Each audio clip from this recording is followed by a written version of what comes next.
Hey, welcome back to Vox Terra, and if you have not done so, please do subscribe to my channel and click that notification bell. Today, that big power outage in the Lone Star State.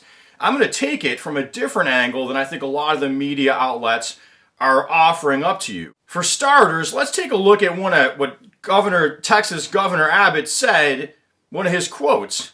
Millions of people in my state without power, damn liberal climate agenda. Well, first of all, it's a big exception with that. Big exception with a concept that renewable energy efficiency, grid efficiency, less power consumption is inherently a liberal cause. Now, what I think is really going on is you got the Republican Party right now is heavy in the grips of the reckless elements of the business community, chief among them the petrochemical fossil fuels. And that's what's motivating these attacks. But they put it as an liberal agenda to try to get people on board with it.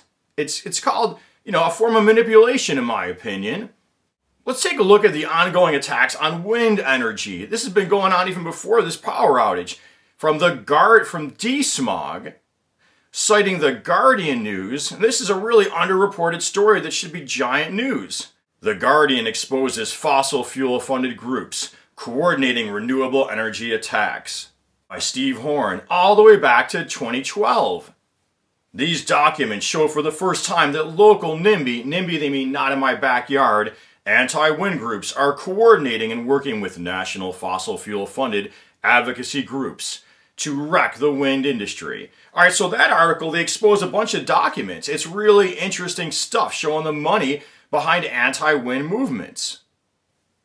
Again, from Desmog, underreported should be big news. Harry Brown, North Carolina's anti-wind lawmaker, is backed by Koch money. May 9th, 2019. So the Kochs are infamous in climate change circles, environmentalist circles, for paying for and funding, what we call disinformation about climate change and environmental toxins in general, and also, even less known, funding disinformation and misinformation about renewable energy. The Kochs have made a lot of their money in the fossil fuel industry. And now coming to the governor of Texas himself from an organization called the Center for Media and Democracy, PR Watch. Koch spread wealth widely on state candidates. July 26, 2018. The Kochs continue to demonstrate their preference for Republican governors and lieutenant governors across the country, with massive investments in the Republican Governors Association, or RGA, and in 9 individual campaigns in this election cycle.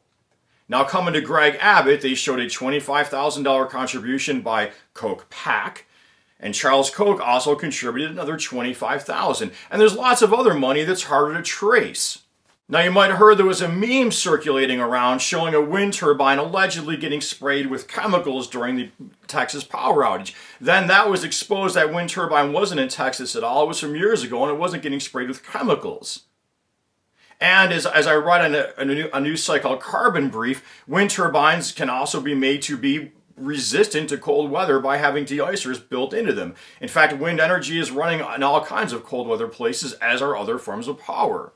Now, the same funders, the same kind of organizations also have funded trying to stop grid updates and grid efficiencies that would benefit renewable energy, because renewable energy is intermittent. You've got the wind blowing at one time, the sun shining at another, but if you can connect that grid, as advocates of the Green New Deal want to do, in a better fashion, then you could better harness these intermittent power sources. So here's an article from The Atlantic, how a plan to save the power system disappeared. A federal lab found a way to, this is under Trump, by the way, a federal lab found a way to modernize the grid, reduce reliance on coal, and save consumers billions.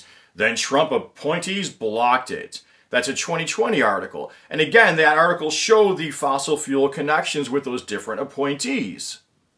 So here's a direct pushback to renewable energy being the problem in Texas. Here's from the Texas Tribune. Texas largely relies on natural gas for power. It wasn't ready for the extreme cold. Experts say natural gas infrastructure was unprepared for plunging temperatures brought on by winter storm.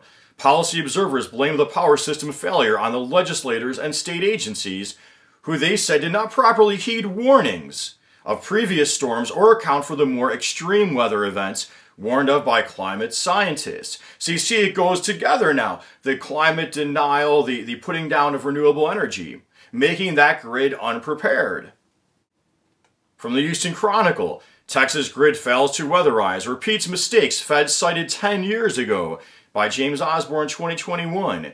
Now, these warnings, a lot of them were also being made by environmental organizations and environmental related organizations like the Public Citizen, which was founded by Ralph Nader. If you go back in time, you can see articles by Public Citizen telling Texas you better winterize and get ready for this coming changing climate we're in for.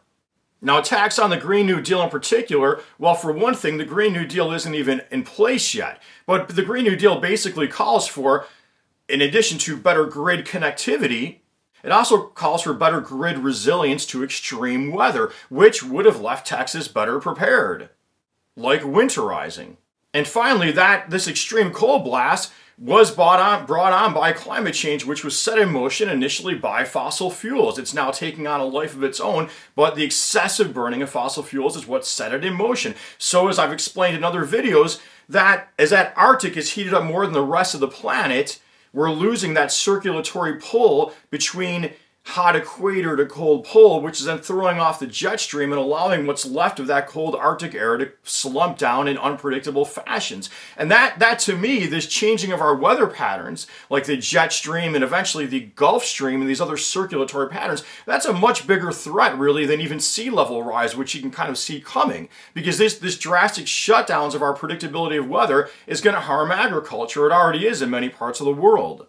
So hey, I hope you found this video helpful about the causes of that Texas power outage and debunking some of this anti-renewable mythology put out there, the money sources behind it, and let's just say, look, they're just using your conservative, if you are conservative, they're just using, some of your valid reasons for being conservative, but you're not conservative most likely because you support fossil fuel petrochemicals and you support disposable plastics. So keep clear in your head why you're conservative if you are, and don't let yourself be taken advantage of.